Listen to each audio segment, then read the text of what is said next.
புஸ்தகம் 3வது அதிகாரம் 8-9வது வசனத்தை நாம் வாசிக்கலாம்.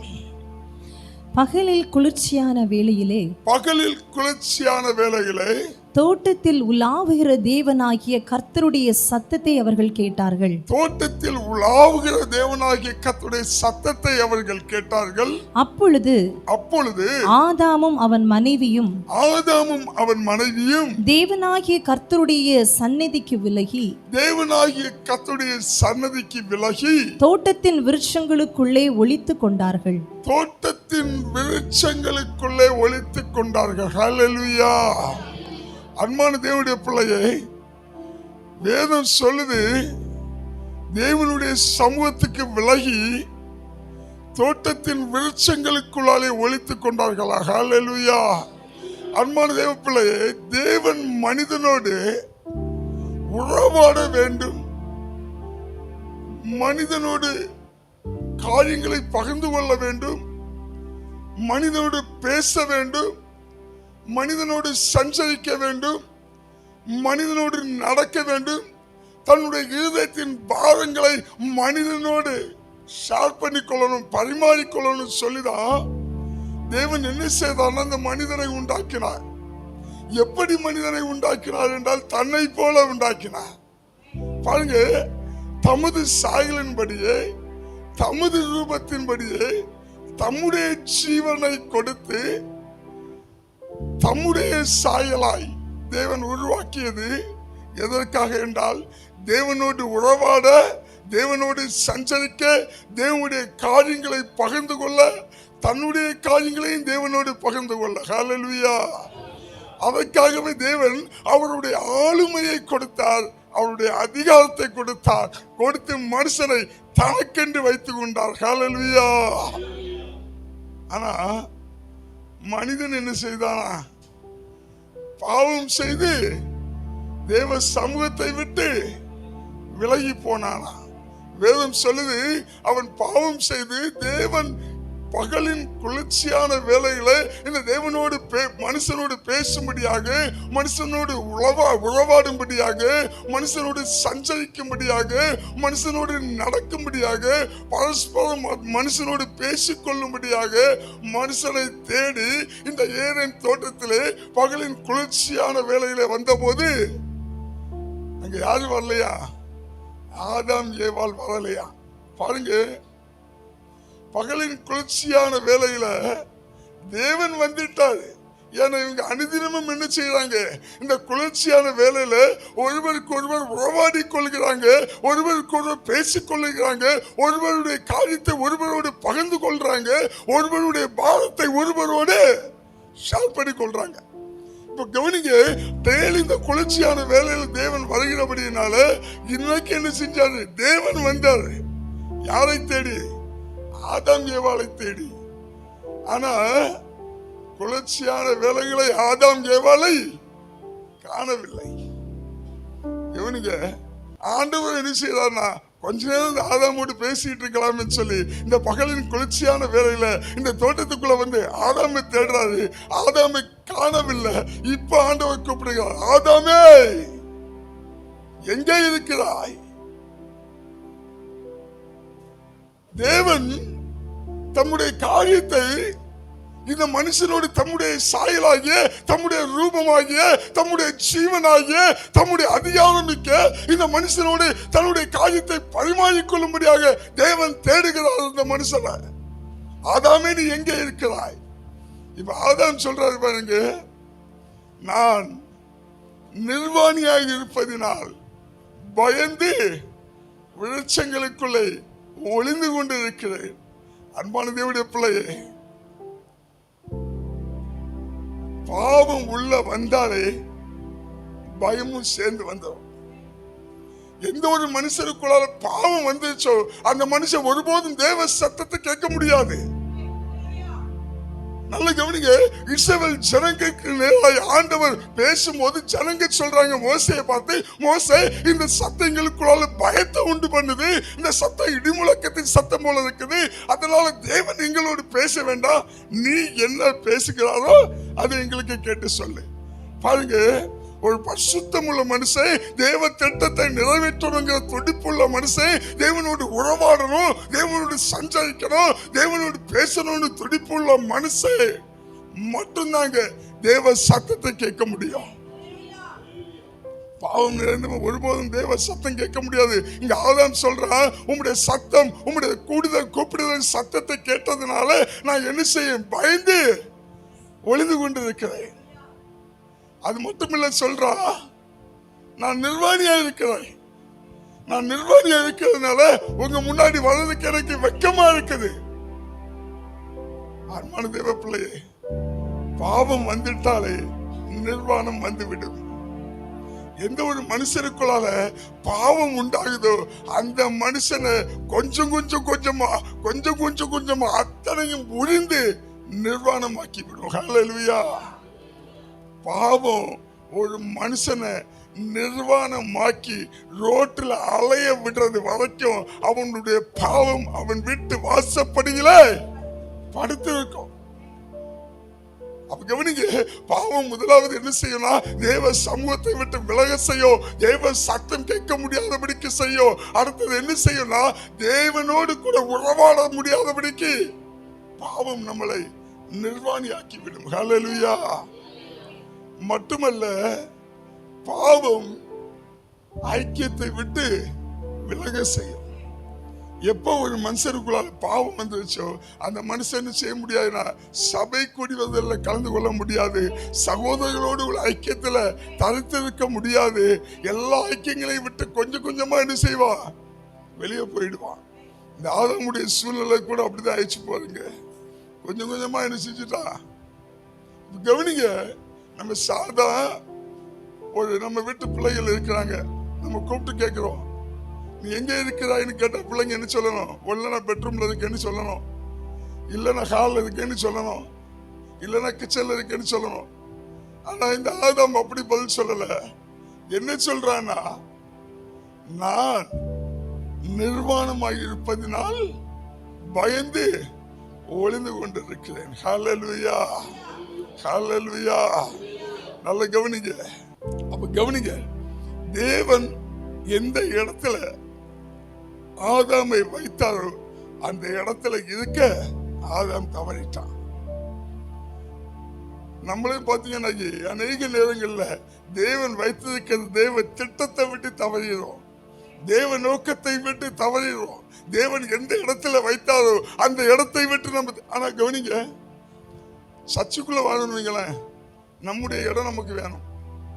சிலர் பாருங்க, ஏதாவது ஒரு இடத்துல போய் அங்க சாஞ்சி நல்லா சொகுசா உட்கார்ந்து பழகி இருப்பாங்க. அந்த இடத்துல வேற யாராவது வந்து உட்கார்ந்துட்டாங்கன்னு வைங்களேன், அங்கே இவங்களுக்கு எரிச்சல் உண்டாயிரும். அன்னைக்கு ஆராதனை கூட ஏன் இடத்துல உட்கார்ந்து இருக்கா அப்படின்னு சொல்லி அப்படி ஒரு எரிச்சல் உண்டாயிரும். நல்ல கவனிங்க, இங்க நம்ம சீட்டு நம்ம பிடிக்கிறது முக்கியம் இல்ல, தேவன் நமக்கு என்ன வைத்திருக்கிறாரோ அந்த ஸ்தானத்தில் நிலைநிற்பது முக்கியம்.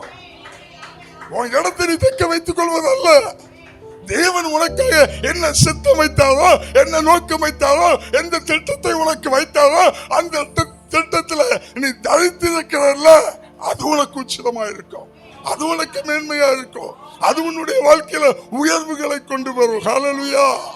எனக்கு ஒருவேளை ஆண்டவர் வந்து உங்களை என்னை பார்த்து ஆதாம்கிட்ட கேட்டது மாதிரி நீ எங்கே இருக்கிறாய் என்று கேட்டா நம்மளால என்ன பதில் சொல்ல முடியும்? ஓய்வு நாட்கள்ல எங்க இருக்கிறோம்?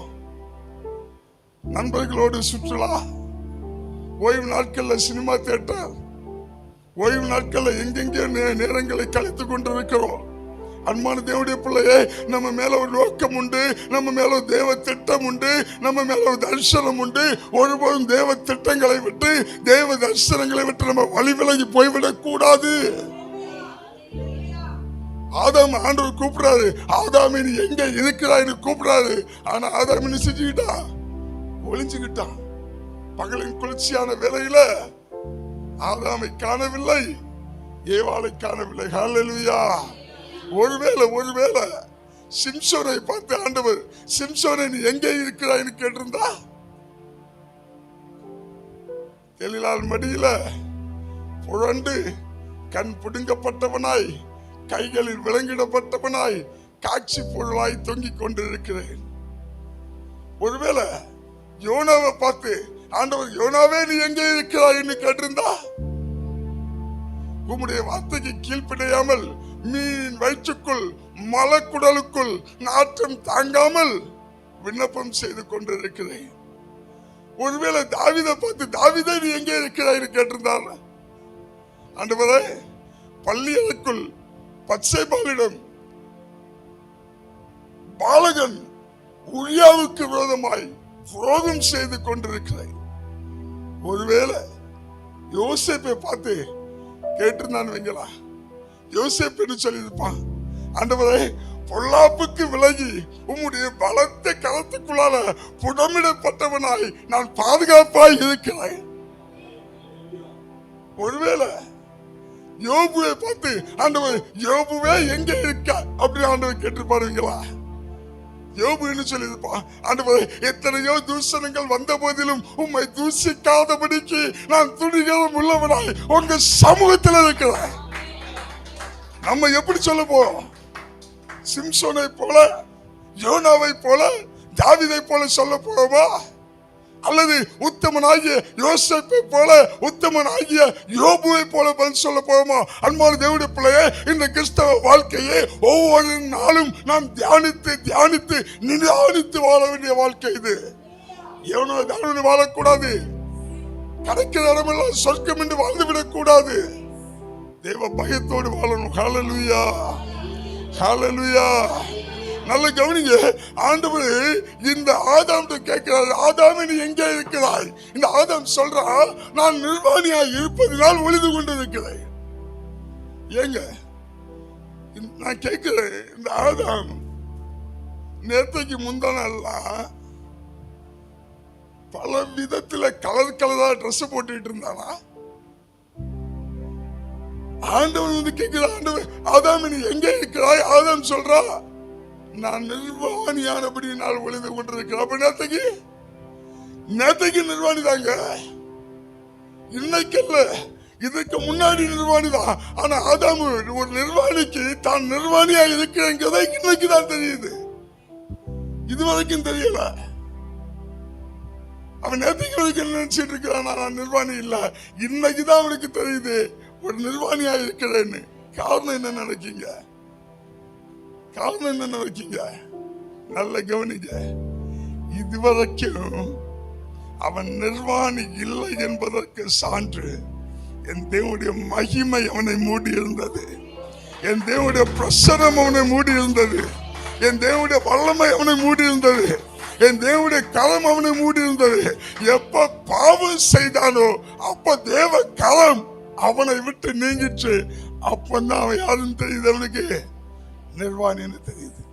நல்ல கவனிங்க, நம்முடைய வாழ்க்கையில தேவ கரம் நம்மளை விட்டு நீங்கிடுச்சுன்னு வைங்களேன், தேவ மகிமை நம்மளை விட்டு நீங்கிடுச்சுன்னு வைங்களேன், தேவ பிரச்சனை நம்மளை விட்டு நீங்கிடுச்சுன்னு வைங்களேன், நம்ம எல்லாவற்றையும் இழந்து ஒரு நிர்வாணியாகி மாறிவிடும்.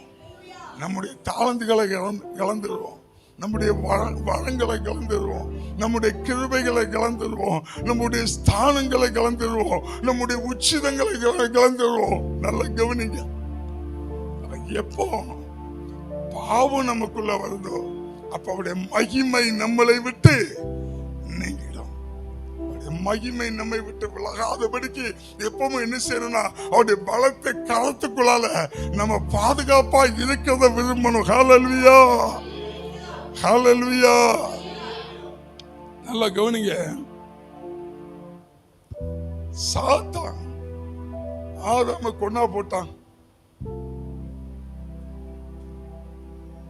பாவம் வந்த உடனே ஆதாம கொன்னுட்டானா? கொல்லலைங்க. என்ன செஞ்சிட்டானா? ஆதாம் மேல இந்த மகிமையை உருவிட்டான். ஆதாம் மேல இந்த பாதுகாப்பு போயிடுச்சு. ஆதாம் மேல இந்த தேவ கரம் போயிடுச்சு. நல்ல கவனிங்க, எப்ப நமக்குள்ள பாவம் வருதோ அப்ப நம்ம செத்து போயிட மாட்டோம். ஆனா கிருபையை இழந்துருவோம், மகிமையை இழந்துருவோம், தேவ பிரசனத்தை இழந்துருவோம், தேவ வல்லமையை இழந்துருவோம். ஆனபடினால ஒவ்வொரு நிமிஷமும் நம்ம ஆண்டவர்கிட்ட கேட்கிறோம், ஆண்டவரே அன்னைக்கு இந்த ஆதாம் பாவம் செய்து உங்களை விட்டு விலகி போயிட்டான். ஆனா 2ஆம் ஆதாமாகிய இயேசு கிறிஸ்துவினால் பாவம் மன்னிக்கப்பட்டு உங்க சமூகத்துல உங்களோடு அந்த பகலின் குளிர்ச்சியான வேலையில உறவாட, சஞ்சரிக்க, நடக்க நான் தயாரா இருக்கேன் ஆண்டவரே. எத்தனை பேர்த்தால சொல்ல முடியும்? உங்களையும் என்னையும் இயேசு கிறிஸ்துடைய மகிமையின் ரத்தம் கழுவி மறுபடி பாவத்தை கழுவி சுத்திகரித்த காரணம் என்ன தெரியுமாங்க? ஆதாம் இழந்த அந்த பகலின் குளிர்ச்சியான வேலையில தேவனோடு நம்ம சஞ்சரிக்கும்படியாக, தேவனோடு நம்ம உறவாடும்படியாக, தேவனோடு நம்ம நடக்கும்படியாக, தேவ மகிமையில நடக்கும்படியாக. ஹல்லேலூயா. அப்ப கவனிங்க, நமக்குள்ளால எப்பவும் என்ன இருக்கணும்னா, நாம் 1ஆம் ஆதாம் அல்ல 2ஆம் ஆதாமாகிய இயேசு கிறிஸ்துவினால் பாவம் கழுவப்பட்டு உங்களோடு நடக்கிற ஒரு பரிசுத்தவானா. சொல்லுங்க, நீங்க தேவனோடு சஞ்சரிங்க, நீங்க தேவனோடு உறவாடுங்க, நீங்க தேவனோடு பேசி கொண்டிருங்க. தேவ பிரசன்னம் உங்களை எப்பவும் நிரப்பி இருக்கும். ஹல்லேலூயா. சாத்தான் ஏவாளுக்கு தூண்டில் போட்டான். ஏவாளை கொல்றதுக்கு இல்ல, அவன் மேல இருக்கிற மகிமையை விட்டு அவளை விலக செய்யும்படியாக, அந்த பாதுகாப்பை விட்டு அவ தள்ளி போகும்படியாக. ஒருபோதும் பிசாசு நம்மளை கொல்லும்படியாக வரமாட்டான். அவனுடைய தந்திரமே தேவ மகிமையை விட்டு நம்மளை வழிவிலக செய்வது. ஹல்லேலூயா. அப்போ எப்பொழுதுமே நமக்கு பெரியவங்க, நம்முடைய பெற்றோர்கள், நம்முடைய முன்னோர்கள், நம்முடைய போதகர்கள் நமக்கு என்ன அட்வைஸ் கொடுத்தாலும் நம்ம என்ன செய்யணும்னா, அட்வைஸை கேட்டு கேட்டு கேட்டு கேட்டு இந்த வார்த்தைகள், இந்த சத்திய வார்த்தைகளை கேட்டு கேட்டு அதுக்கு செவி சாய்த்து அந்த போதனைக்கு கீழ்ப்படிந்து நடக்க நடக்க நடக்கதான் கர்த்தருடைய மகிமை நம்மளை மூடும். நம்ம கொஞ்சம் கவனத்தை தவற விட்டுட்டு பிசாசு ரசிச்சிடுவான், நம்மளை சதிச்சிடுவான். அவன் ஈஸியா நம்மளை தூண்டில் போடுவான். எதுக்குன்னா தேவ சமூகத்தை விட்டு வழிவிலக செய்யறதுக்கு. ஹல்லேலூயா. எங்க மாற்றினாலும் சரி, பிசாசுடைய தூண்டில மட்டும் மாட்டிடாதீங்க. நல்ல கவனிக்க, ஒரு கதையை சொல்றேன். கடலுக்குள்ளால ஒரு தாய் தகப்பன் மீன் இருந்துச்சான். இந்த தாய் தகப்பன் மீனுக்கு 12 குட்டிகள் இருந்துச்சான். இந்த 12 குட்டிகளுக்கு தாய் தகப்பன் மீன், அந்த தாய் மீன் ஒரு அட்வைஸ் கொடுத்துச்சான். என்ன அட்வைஸ் கொடுத்துச்சுன்னா, இந்த 12 மீன்களை பார்த்து சொல்லிச்சு, நீங்க இந்த கடலுக்குள்ளால எங்க வேணாலும் போகலாம், எதை வேணாலும் சாப்பிடலாம், நீங்க நல்லா சுதந்திரமா சுத்தி திரியலாம். ஆனா 2 காரியத்தை மட்டும் செய்யக்கூடாது. நம்பர் 1, இந்த தண்ணீரை விட்டு வெளியே போயிடக்கூடாது. நம்பர் 1.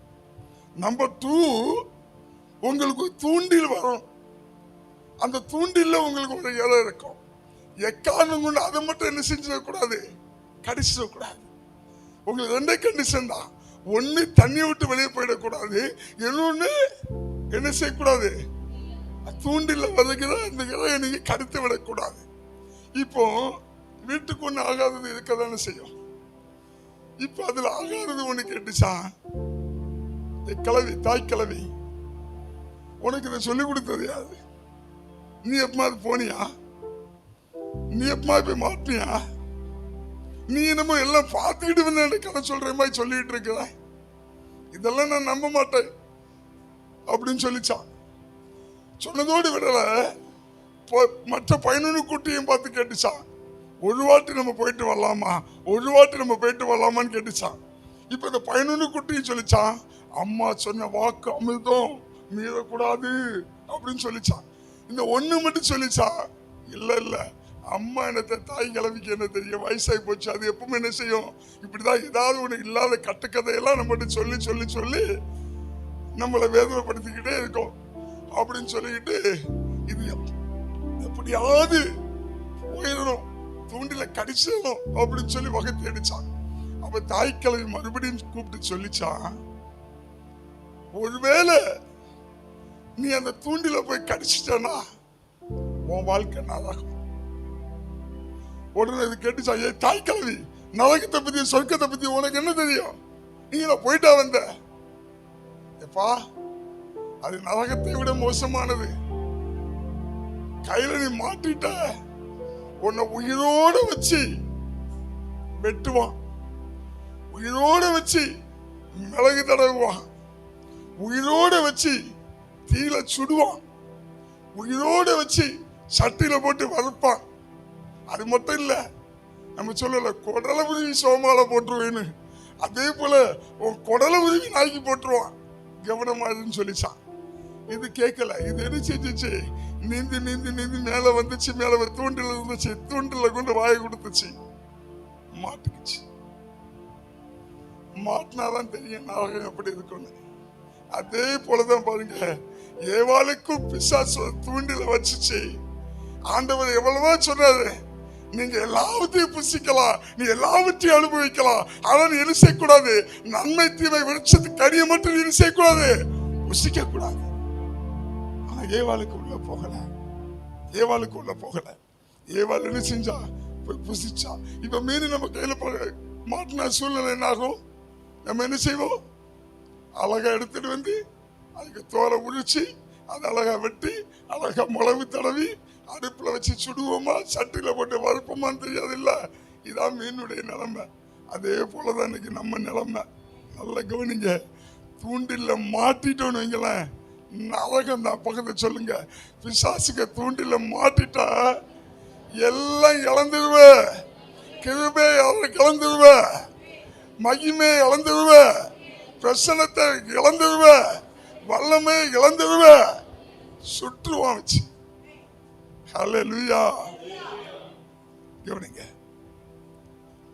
அப்போ நம்ம எப்பவுமே எப்படி இருக்கணும்னா, தேவ சமூகத்துல, தேவ பாதத்துல, ஆண்டவரே உங்க மகிமையினால என்ன மூடுங்க, ஆண்டவரே உங்க மகிமையை விட்டு நான் வழி விலகி போகாதபடிக்கு என்னை காத்து கொள்ளுங்க ஆண்டவரே அப்படி சொல்லி தேவன் கேட்டுக்கிட்டே இருக்கணும். கவனிங்க.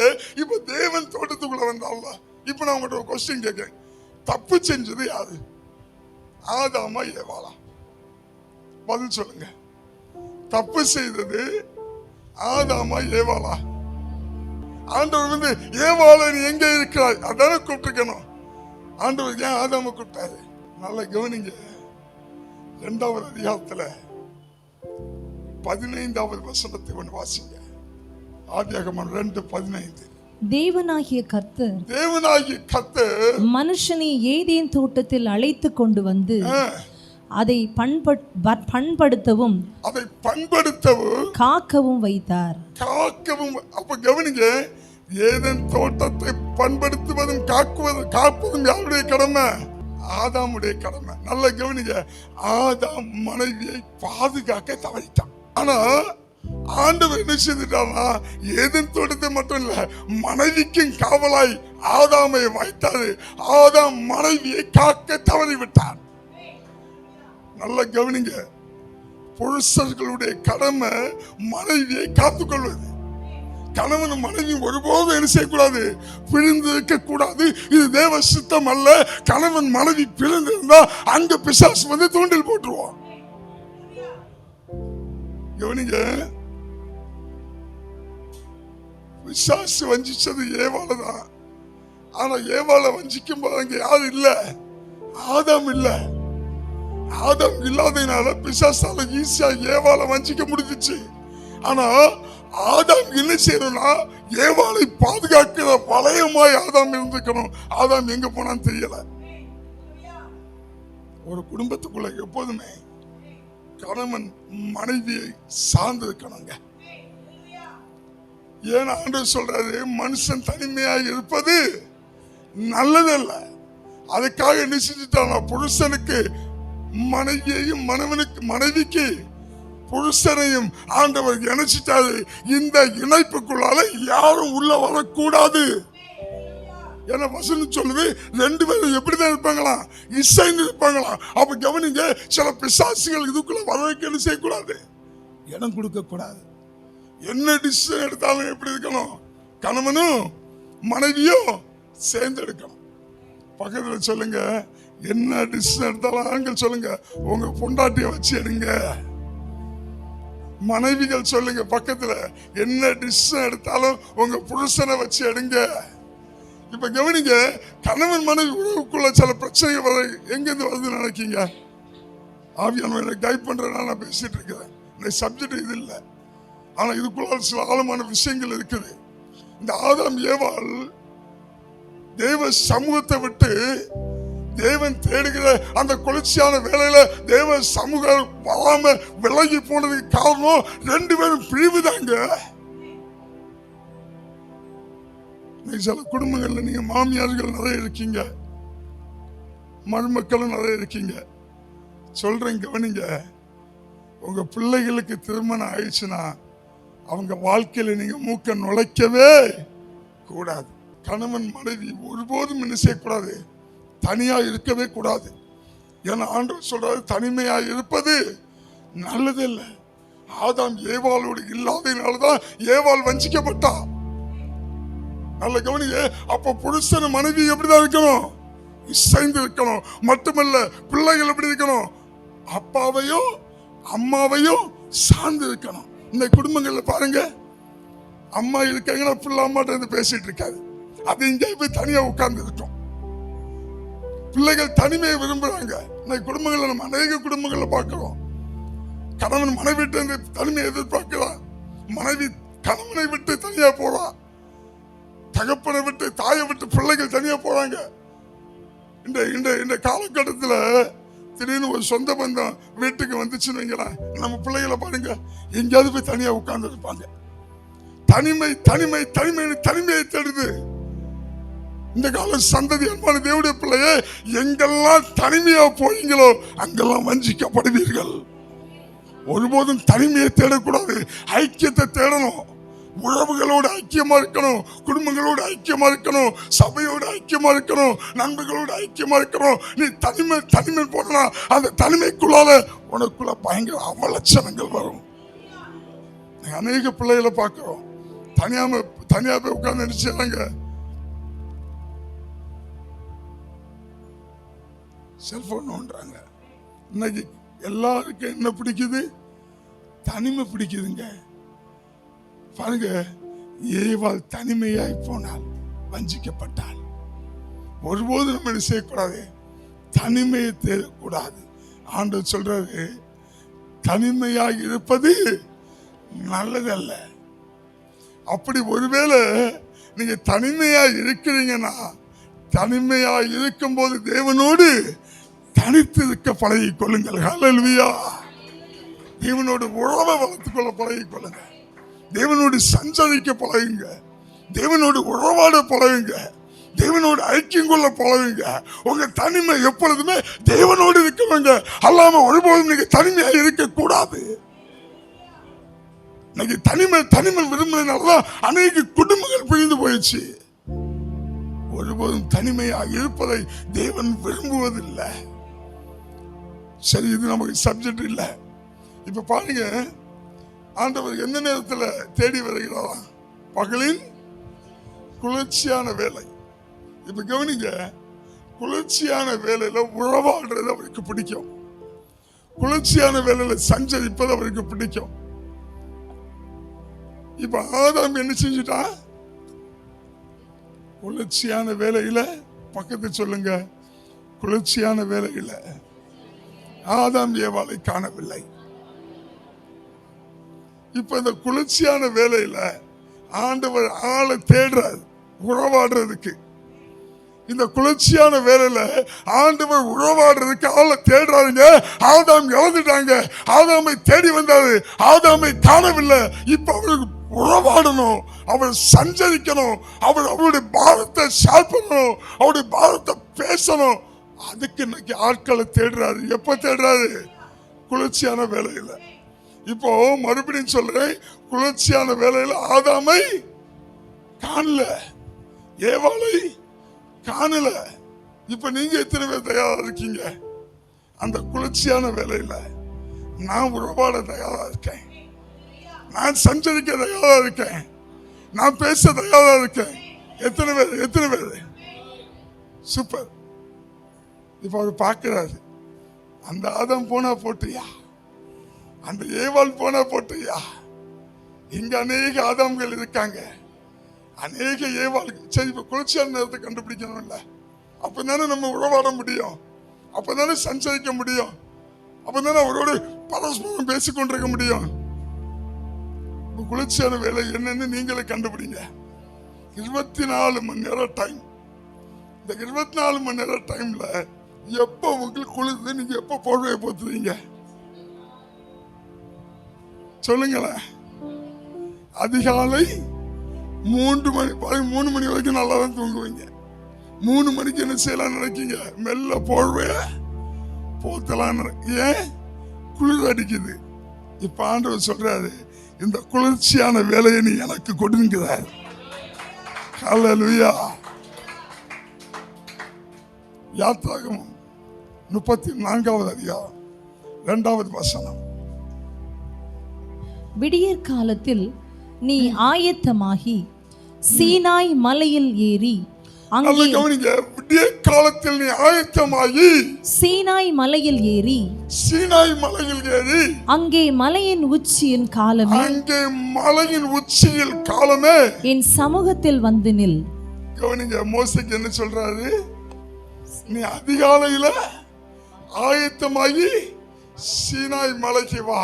நல்ல கவனிங்க, இந்த பழைய ஏற்பாடுல மோசே மேல உண்டான மகிமையை போல, மோசே மேல உண்டான பிரசனத்தை போல, மோசே மேல தேவன் அசைவாடுறது போல, மோசையோடு சஞ்சரித்தது போல பழைய ஏற்பாடுல யாரோட ஆண்டவர் சஞ்சரிக்கல.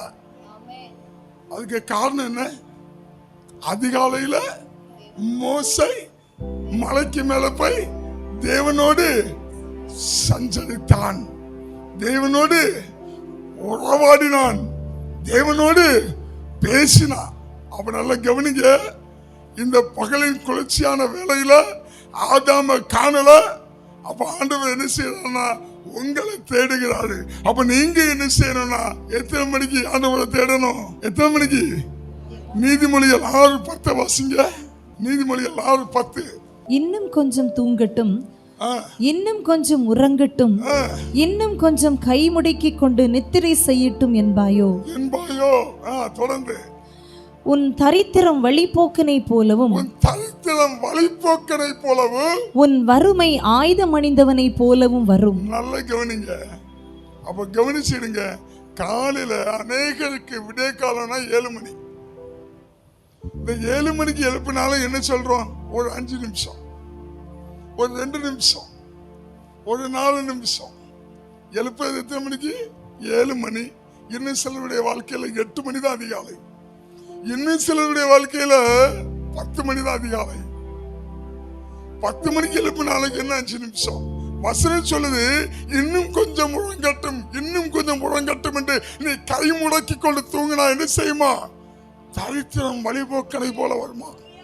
அப்போ உன் வாழ்க்கையில ஏன் இன்னும் தரித்திரம் இருக்கு? உன் வாழ்க்கையில ஏன் இன்னும் செழிப்பு இல்ல? உன் வாழ்க்கை ஏன் வனாந்தரமா இருக்குது? உன் வாழ்க்கையில பிரச்சனை இருக்குன்னா நீ என்ன செய்யல?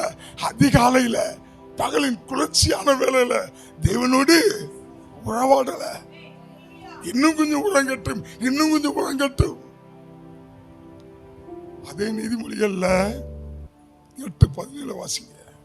என்னை சிநேகிக்கிறவர்களை நான் சிநேகிக்கிறேன், என்னை சிநேகிக்கிறவர்களை நான் சிநேகிக்கிறேன், நான் சிநேகிக்கிறேன். அதிகாலையில் என்னை தேடுகிறவர்கள், கவனிங்க கவனிங்க, அதிகாலையில் என்னை தேடுகிறவர்கள், என்னை தேடுகிறவர்கள் என்னை கண்டடைவார்கள். கண்டடைவார்கள்.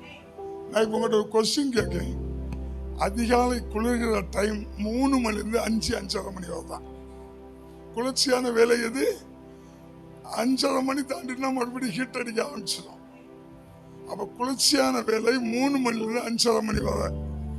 இந்த 3 மணிலிருந்து 5:30 மணி வரைக்கும் நான் கிளம்பி அவரோட உறவாடுகிறேன்னு சொல்றவங்க எத்தனை பேர் இருக்கீங்க? ஹல்லேலூயா.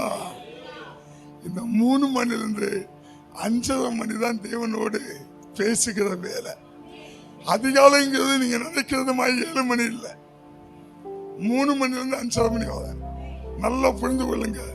3 மணிலிருந்து 5:30 மணி வரைக்கும் யார் யாரு தேவ சமூகத்தை நோக்கி பார்க்கிறீங்களோ வசனம் சொல்லுது, அதிகாலையில் தேடுகிறவர்கள் கண்டடைவார்கள். அப்போ தேவனை பார்க்கணும், அவர் பேசுறத கேட்கணும், நான் பேசுறத அவர் கேட்கணும், எனக்கு அவருக்கு பரஸ்பரம் ஒரு உறவு உண்டாகணும், ஒரு ஐக்கியம் உண்டாகணும், நாங்க ரெண்டு சஞ்சரிக்கணும், நாங்க ரெண்டு பேரும் உறவாடணும்னா உங்களோட டைம் என்னவா இருக்கணும்? 3 மணில இருந்து 5:30 மணி வரை.